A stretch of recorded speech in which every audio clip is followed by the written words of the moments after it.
Vous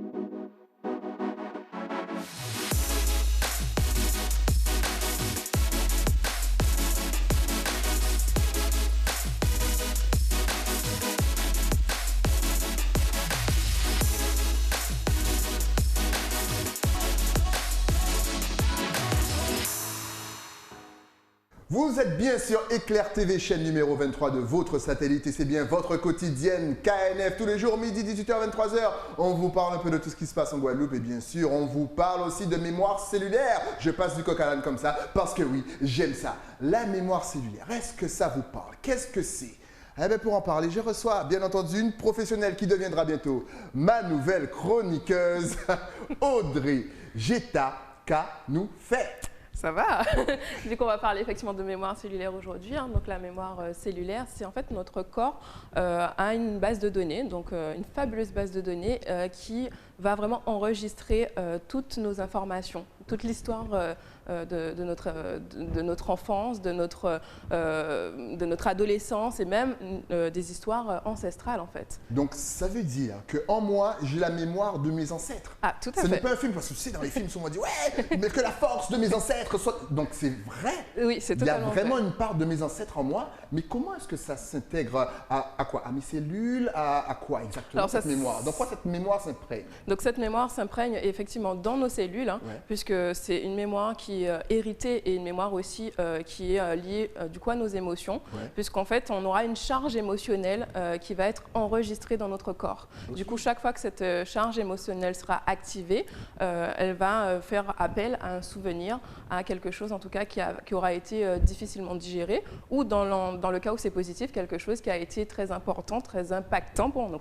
Ok, c'est impressionnant. Donc, c'est aussi pour ça, on en parlait en off, que souvent, lorsque les Africains viennent dans la Caraïbe et vice-versa, les Africains et les Caribéens se disent « mais c'est bizarre, je me sens comme chez moi, j'ai l'impression de revoir mes frères, il y a un truc fort qui se passe. » Dès qu'un Caribéen va en Afrique, tout de suite, il sent son cœur qui bat. Ouais. C'est ça qui se passe? Exactement, c'est exactement ce qui se passe, puisque effectivement, on a cette histoire hein, qui est aussi forte chez nous et qui fait qu'on aura ces émotions, qu'on aura cette impression de déjà-vu qui sera intense chez nous.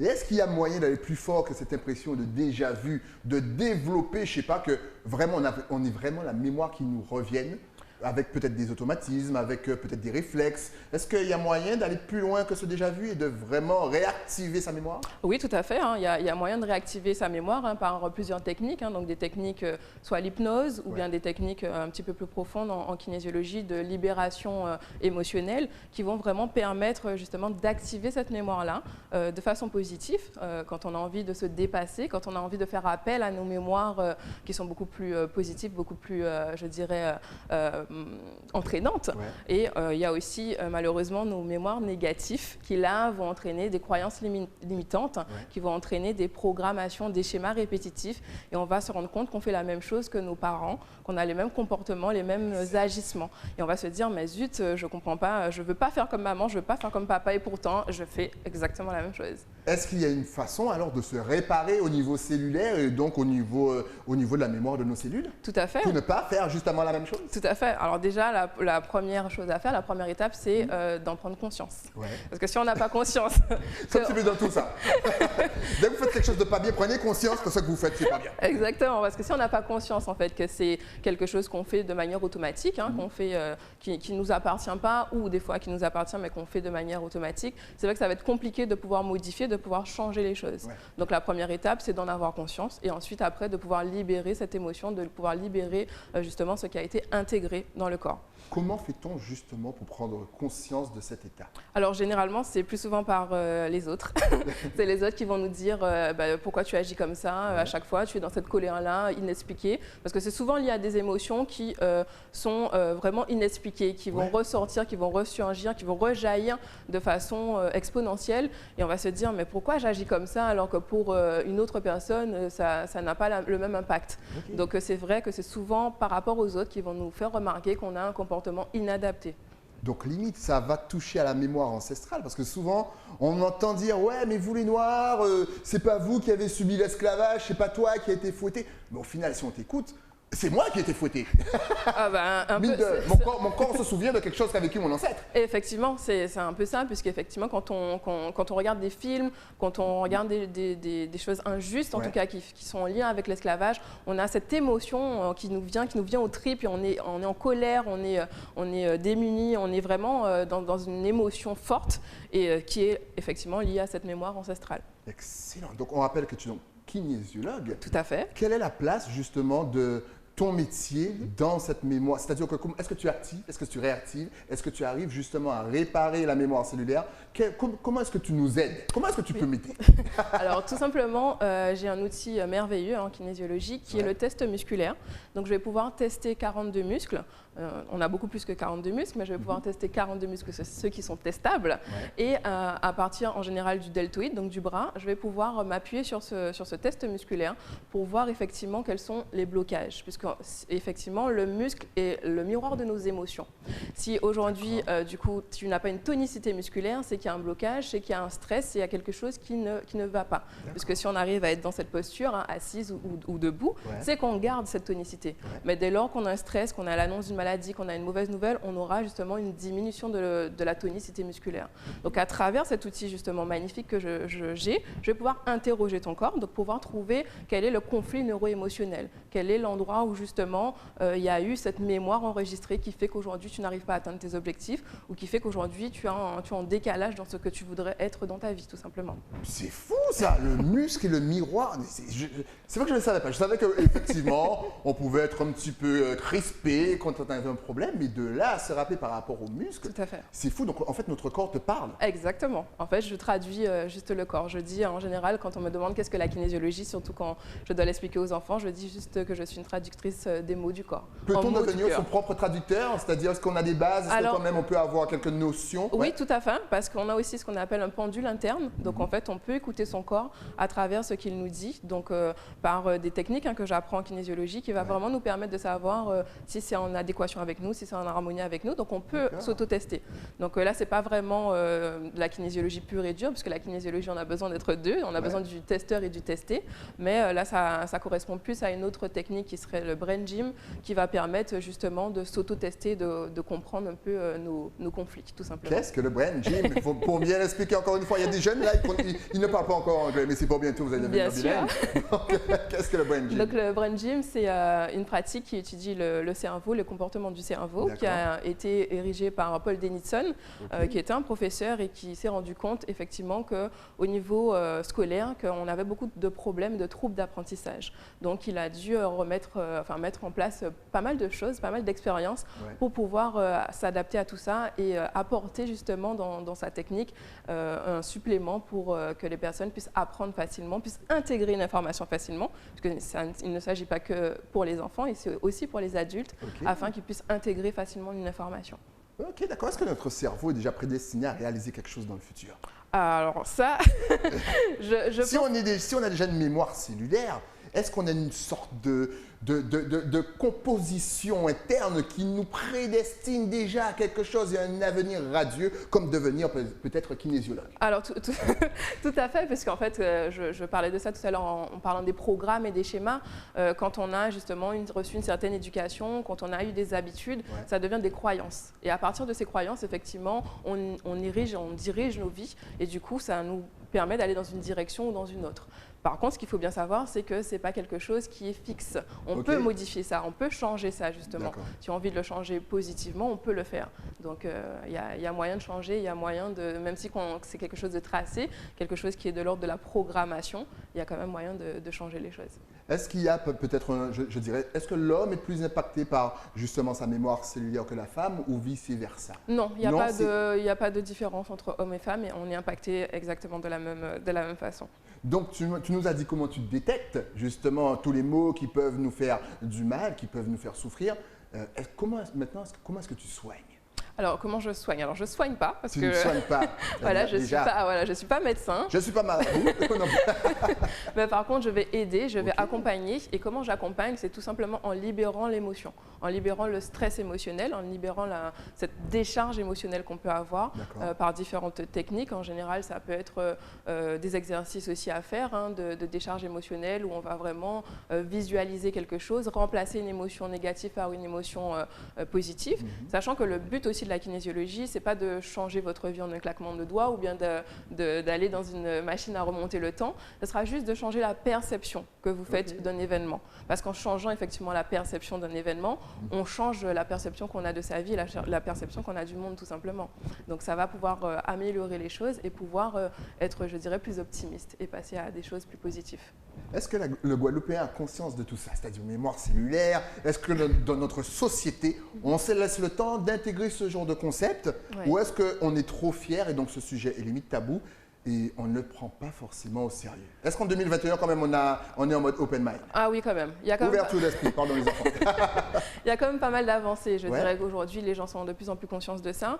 Surtout que toutes les personnes que j'ai au cabinet se rendent compte qu'il y a quelque chose qui ne va pas, qu'il y a quelque chose qu'ils ont identifié ou en tout cas leur entourage a identifié et ils se disent là, il va falloir que je puisse aller chercher un peu plus en profondeur parce qu'il y a des choses que je fais de manière inconsciente et qu'on a pu me verbaliser justement et qu'il va falloir que je règle rapidement si je veux aller mieux.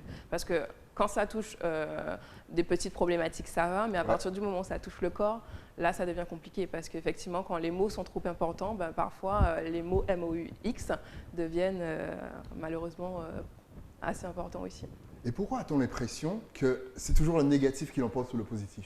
Alors... Parce que c'est vrai que tu me parles de mémoire. Maintenant qu'on a un petit peu plus vu ce que c'était, compris un peu ce que c'était la mémoire cellulaire, on se rend compte que finalement, c'est peut-être le négatif qui prend toujours le pas sur une mémoire positive en fait. Alors, je ne dirais pas que le négatif prend le pas sur une mémoire positive, mais en tout cas, c'est ce qu'on remarque, parce que c'est ce qui nous dérange. Très bien. Donc forcément, ce qui nous dérange, on le remarque et on a tendance à oublier un petit peu le côté positif, puisque ça devient peut-être même une banalité. On se dit, bon, ben voilà, tout va bien. Et dès que quelque chose nous dérange, on le remarque un peu plus, tout simplement. Exact. Et c'est peut-être aussi pour ça, donc, bon après c'est génétique, vous me direz que c'est dans le sang, mais que souvent les enfants vont prendre des caractéristiques de leur arrière grands-parents, souvent même on en doute, on dit mais c'est pas mon fils, j'ai pas les yeux bleus, pourquoi il a les yeux bleus? Donc ça peut réellement arriver. Ah oui, exactement, mais même au-delà de l'aspect physique, il y a aussi l'aspect du caractère, tout simplement. Exactement. Donc il y a des enfants, dès la naissance, on dit mais celui-là il est colérique comme son père. C'est fou. Et effectivement, c'est parce que il a hérité de ce caractère, il a hérité de ce comportement aussi dès la naissance. C'est extraordinaire en tout cas. N'oubliez pas, à la fin de l'interview, on va vous donner toutes les adresses. Vous pourrez l'appeler, consulter, poser des questions. Qu'est-ce qui revient le plus souvent chez nous, mis à part l'esclavage justement, qu'est-ce qui revient le plus souvent chez nous au niveau de notre mémoire cellulaire? Alors j'ai beaucoup de phobies. Oui, il y a la phobie. Ah oui, donc grande peur de noyade et peur du vide aussi. Peur de noyade. Exactement. Donc, ça, c'est à cause des dents de la mer. Alors, à cause des dents de la mer, non, mais je pense plus à cause effectivement de notre héritage au niveau de l'esclavage, puisque les traversées en bateau. Voilà, les traversées en bateau qui font qu'aujourd'hui, il y a beaucoup d'Antillais qui ne vont pas plus loin que le bord de la plage. Et vous savez que c'est une grande question pour moi. Pourquoi nous, aux Antilles, on va sur une plage et les gens, ils vont là où... C'est même pas là, l'eau, elle reste là, au niveau des mollets. Et c'est vrai que souvent, l'excuse, c'est ça. C'est « Ah oui, mais il y a des requins, et oui, il y a des méduses, et oui, on veut pas. » Mais en fait, quand on va chercher plus en profondeur, c'est qu'effectivement, on a ces mémoires héritées d'esclavage où il y a une grande peur du fond, il y a une grande peur de l'océan, il y a une grande peur de se noyer, tout simplement. Tu me parlais aussi de la peur des chiens. Ouais. Donc c'est ça, c'est parce qu'à l'époque, voilà, ceux qui gardaient les esclaves, ils lâchaient les chiens sur eux. Donc exactement, tu as tout compris. Ouais, la peur des chiens aussi, j'ai beaucoup de personnes au cabinet qui ont cette peur-là, incompréhensible. Des fois, je leur dis, mais est-ce que vous avez déjà été mordu par un chien? Est-ce qu'un chien vous a déjà attaqué? Est-ce que... non, pas du tout, mais pourquoi cette peur des chiens? Alors, ils sont incapables de m'expliquer. Et en fait, effectivement, la réponse, c'est que lors de l'esclavage, on a eu des chiens qui ont été à nos traces. Donc, cette grosse peur qui intervient à ce moment-là. Là, tu es en train de réveiller les consciences de tout le monde. C'est vrai que moi non plus, je ne vais pas me baigner plus loin que... voilà, c'est vrai que j'ai peur des chiens, même si c'est un caniche. Et c'est vrai, en plus, même si les chiens sont petits, les Guadeloupéens ont peur des... Après, je ne vais pas généraliser, parce que moi, un pitbull, non, il y a toujours, bien sûr, des exceptions. Tout à fait. Il y a d'autres peurs, là, comme ça, qui peuvent nous paraître peut-être banales, mais qui sont bien présentes. Alors oui. Alors moi, j'ai une petite anecdote à faire part. C'est un enfant, en fait, qui était toujours lent dans tout ce qu'il faisait. Il finissait jamais ses repas, finissait jamais ses devoirs. Il était vraiment lent, mais lent, lent, lent. Et la mère qui vient consulter, qui dit « je comprends pas, j'ai beau le speeder, j'ai beau essayer de l'activer, il n'y a rien à faire. C'est un enfant doué, mais pourtant, il est très lent. » Et en fait, en fouillant, en allant un petit peu plus en profondeur, ce qu'on a découvert, c'est qu'effectivement, lorsque l'enfant était dans son ventre, elle était en train de conduire. Et juste avant elle, il y avait son frère qui était à l'avant, donc elle le suivait, et lui, il a voulu dépasser un camion. Et en fait, en dépassant ce camion, le camion l'a pris de plein fouet et la mère a assisté à l'accident et au décès de son frère. Ouais. Et du coup, avec l'enfant qui était à l'intérieur de son ventre. Et en fait, ce que l'enfant a retenu comme mémoire cellulaire, c'est « en allant vite, je risque de mourir ». C'est fou! Et en fait, juste en disant ça, juste en expliquant ça à l'enfant, après, effectivement, les semaines après, l'enfant finissait tout ce qu'il avait à faire, ses devoirs, ses leçons, juste en verbalisant pourquoi il avait cette peur, en fait, d'aller vite. Mais ce que tu dis est super important parce que je me rappelle à l'époque, à l'ancien, je ne sais pas si ça se fait toujours, mais on conseillait aux mères de ne pas regarder des films trop violents, des films ceci, des films cela, parce qu'en fait, l'enfant intégrait tout ça. Donc, c'est donc vrai. Ah, tout à fait, tout à fait. Donc, on intègre vraiment toutes les informations et c'est pour ça que je le disais ça au début, hein, on intègre toutes les informations. Heureusement, ma mère regardait Blanche-Neige, donc c'est parfait, ça m'a un petit peu sauvé. Mais c'est fou. Donc l'enfant, il capte tout ça. Exactement. Donc c'est les émotions de la mère, c'est vraiment tout ce qu'elle va ressentir, qui va capter et effectivement qui va se traduire après un peu plus grand. Ok, d'accord. Ah ben moi, si un jour j'ai un enfant, je vais lui faire écouter du Admiralty comme ça, il va m'apporter plein d'argent. Eh oui, je ne pense qu'à ça. En tout cas, merci d'être venu et de nous avoir fait découvrir la mémoire cellulaire. C'est un truc de dingue. J'espère que vous avez beaucoup appris sur vous. Mais si on veut te contacter, te poser des questions ou même en savoir plus sur cette fameuse mémoire cellulaire, est-ce que tu es connecté sur les réseaux sociaux? Tout à fait. Facebook, Instagram, un site internet, un numéro de téléphone professionnel. Vas-y, de toute façon, bien sûr, va s'afficher juste ici. Oui, donc pour me contacter, c'est le 06 90 454 452. J'ai ma page Facebook qui est Audrey Kinésiologue. J'ai ma page Instagram audrey.kinésiologue et mon site internet audreyjeta-kinésiologue.com. Voilà, excellent. Vous avez tout noté. N'hésitez pas à la suivre, à liker, à lui poser des questions ou à la contacter. On va juste rappeler pour celles et ceux qui n'ont peut-être pas vu ton premier passage, mais qui vont s'habituer très vite puisqu'on a énormément de thèmes à développer. Vous verrez, c'est une perle. Qu'est-ce que la kinésiologie? Bien sûr, la kinésiologie, c'est une pratique éducative qui va permettre justement de dénouer vos blocages qui pourraient être liés à des émotions, à des stress, pour pouvoir justement relâcher ces stress et ces émotions. Voilà, relâchez votre stress, surtout dans cette période. Et oui, allez voir Audrey. En tout cas, Audrey, merci. On se dit à très très vite pour le prochain thème qui me paraît déjà délicieux. Nous, on se retrouve bien entendu avec un nouvel invité, mais ça, c'est après quoi? Après la pub. À tout de suite.